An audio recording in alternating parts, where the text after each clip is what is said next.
Olha só, gente, no início dessa semana nós mostramos o caso de um ciclista que foi morto ao reagir a um assalto.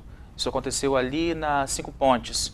Hoje, a morte de 2 pessoas num acidente na Terceira Ponte também chamou a atenção aí, que a suspeita é que os carros envolvidos no acidente estavam praticando um racha. Sem contar aí que no último sábado, famílias perderam tudo em mais um alagamento causado aí pela forte chuva que atingiu a Grande Vitória aqui no estado. Bom, como é que essas famílias vítimas dessa situação ficam? Quais são os traumas causados nessas pessoas e o que pode ser feito para minimizar essa dor? Para falar sobre isso, eu recebo aqui no estúdio a psicóloga e pedagoga Alzira Luciana Ferraz de Souza. Boa noite, Luciana, tudo bom? Seja bem-vinda. Boa noite, Vitor. É um prazer estarmos aqui com você nesse momento tão importante para tratarmos desse assunto que, como você disse, tem afetado todos nós, especialmente os capixabas. Pois é, doutora. No caso, a lista de problemáticas envolvendo o contexto familiar é extensa. Além dessas situações, tragédias violentas demais que a gente vê, tem também a questão aí de divórcios, abusos, violências físicas. Explica pra gente de que forma essas situações podem afetar esses envolvidos.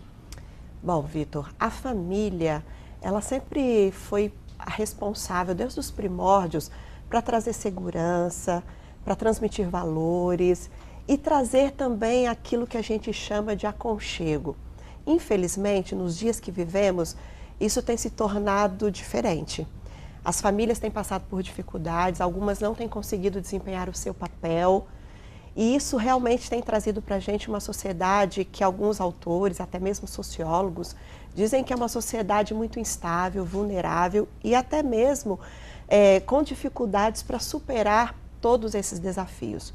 Nós temos, por exemplo, como você bem colocou, os problemas familiares que são recorrentes, problemas na criação dos filhos, a violência que tem se tornado tão recorrente. E a gente pode perceber que as famílias, elas estão mais instáveis, elas estão com algumas dificuldades para superar esses desafios que são tremendos. É possível acontecer uma situação diferente? Sim. Para isso a gente precisa contar também com as próprias famílias, que são as responsáveis para trazer esse aconchego, essa tranquilidade. E diante de tantas perdas e dificuldades, as famílias realmente ficam abaladas.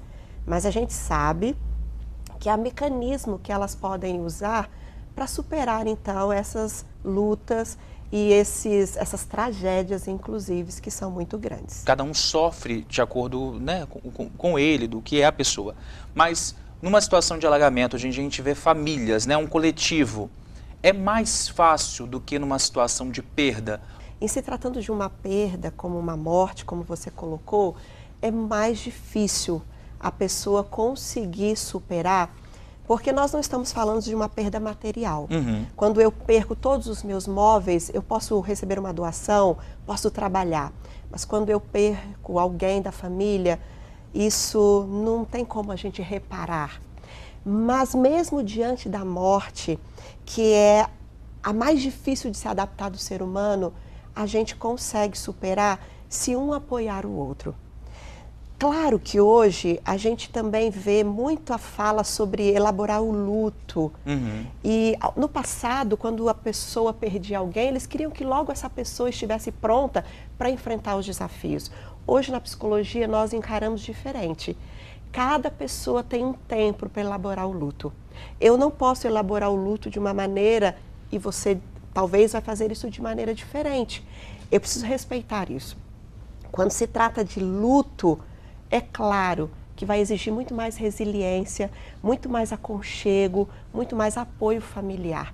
E claro que é importante estarem juntos nesse momento de dor e de perda. Eu penso e eu acredito que quando você perde diante da tragédia, também é terrível, mas é possível reconstruir com um pouco mais de esperança do que quando você perde um ente querido. Mas é possível também, porque como eu coloquei, a maior capacidade que o ser humano tem é de adaptação.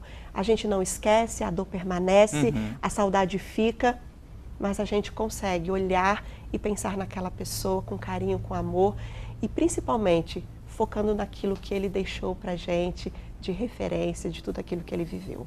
Pois é, a gente falou das pessoas que acabam perdendo os entes ou passaram por alguma situação, mas eu queria que a senhora, vamos tentar mudar o ângulo, né? Vamos se botar na outra posição.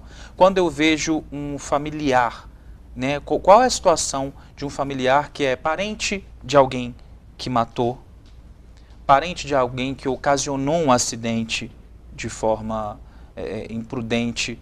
O que essa pessoa tem que fazer? Porque com certeza a dor dela a gente não pode também mensurar e nem achar que é menor do que de alguém que perdeu um ente, né?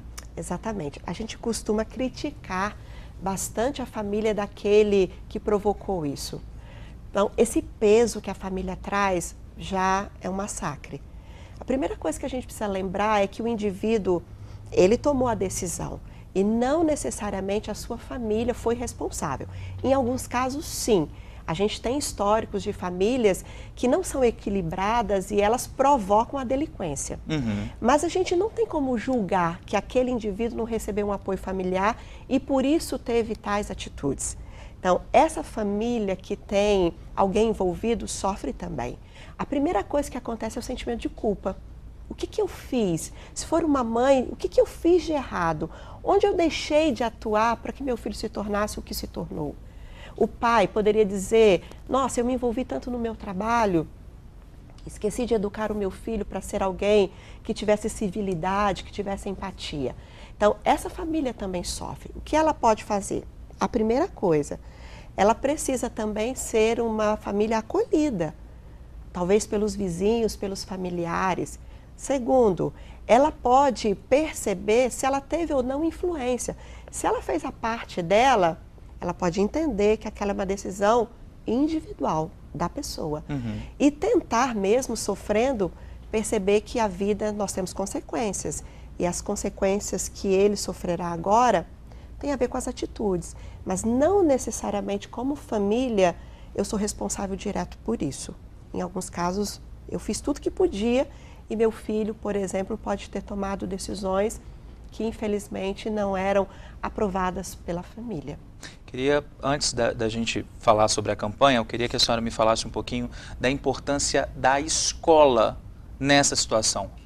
Em situações, né, de tragédia, como é que a gente lida, como é que a escola tem que lidar com crianças que passam por essas situações? A escola é um parceiro, né?